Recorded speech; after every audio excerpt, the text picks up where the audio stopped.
At 84 years old, Miriam Margolyes has made one thing impossible to ignore. Time may have silvered her hair, but it has not dimmed her fierce honesty, nor softened the sharp tongue that has both delighted and terrified Hollywood for decades. And now she is shaking the industry again by revealing the co-stars she genuinely hated working with and the personal, often painful reasons behind those grudges.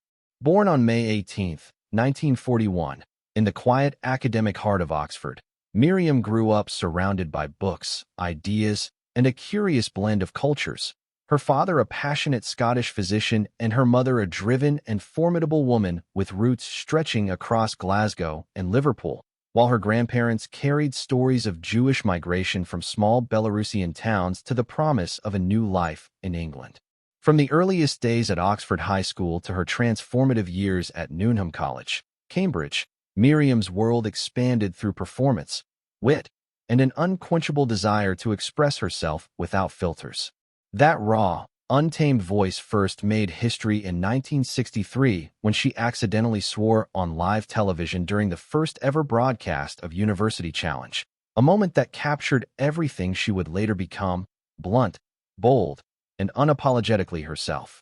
But candidness came with consequences, especially when it collided with ego, and nowhere was that more evident than in her early encounters with the rising comedic giants of her generation. Back in the early 1960s, Miriam shared the footlight stage with John Cleese and Graham Chapman, two men whose brilliance she admired but whose behavior she never forgot. She recalled Cleese as someone who had once been dazzling but had soured with time, like milk left out too long. She spoke of Chapman with the same mix of humor and frankness, remembering how both men bristled whenever her wit earned more laughs than theirs, a clash of ego and gender in a time when talented women were expected to stay modest, quiet, and grateful. Yet she always found balance in kindness, praising Michael Palin's genuine warmth and Eric Idle's razor-sharp intelligence, proof that comedy's sharpest edges could still coexist with grace. But the darker sides of show business revealed themselves in harsher ways.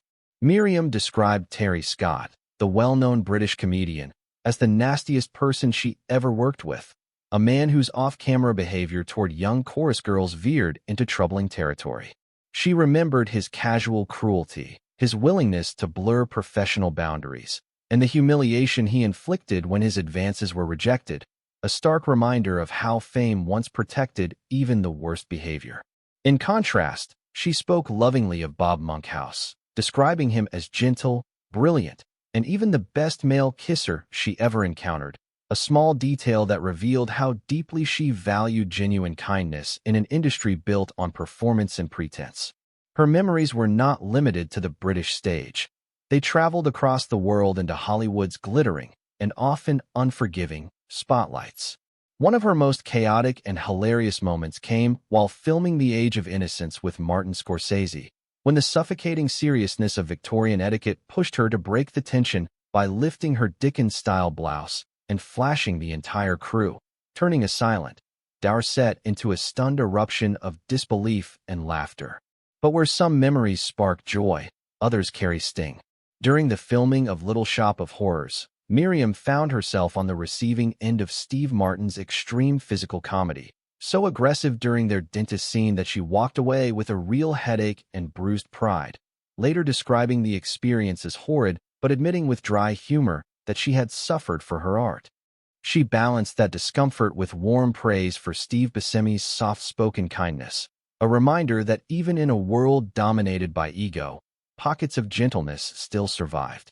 Yet nothing compared to her story involving Arnold Schwarzenegger on the set of End of Days, where she claimed he deliberately passed gas in her face while she lay on the floor during a reset, an act she described with disbelief, disgust, and lingering humiliation.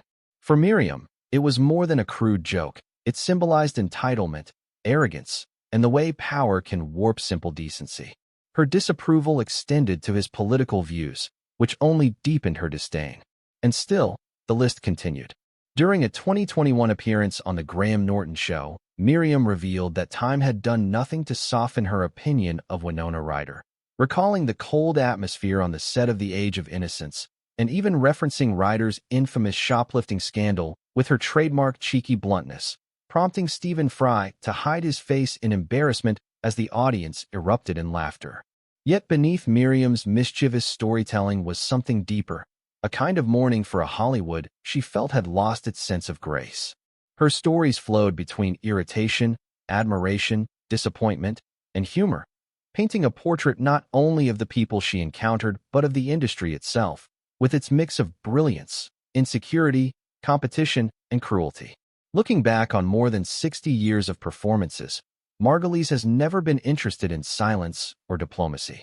She does not tell these stories to seek closure or stir scandal. She tells them because she believes that truth, raw, messy, and unedited, matters more than maintaining the illusion of a perfect industry. When she speaks of Terry Scott's cruelty, she speaks for countless women who endured the same treatment in silence. When she laughs about Steve Martin's aggressive acting or Schwarzenegger's crude disrespect, she also exposes the uncomfortable truth that fame often shields bad behavior. Even her jab at Winona Ryder is less condemnation than a lament for what she sees as a fading standard of elegance. Miriam Margolyes has spent her life refusing to be sanitized.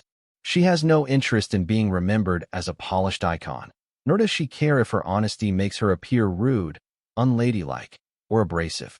At 84, she has nothing left to lose and nothing left to hide.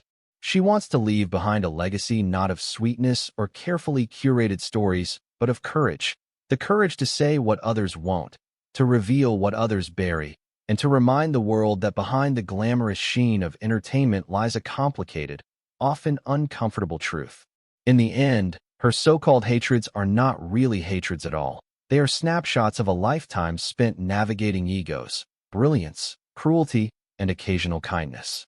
They are warnings, confessions, and revelations. They are flames, not meant to destroy but to illuminate. In a world obsessed with polish, Miriam Margolyes chooses to be the honest crack in the surface, the visible stitch in a flawless costume, the one voice refusing to be airbrushed out. And maybe that is why, long after the lights fade, she will be remembered, not for perfection, but for truth.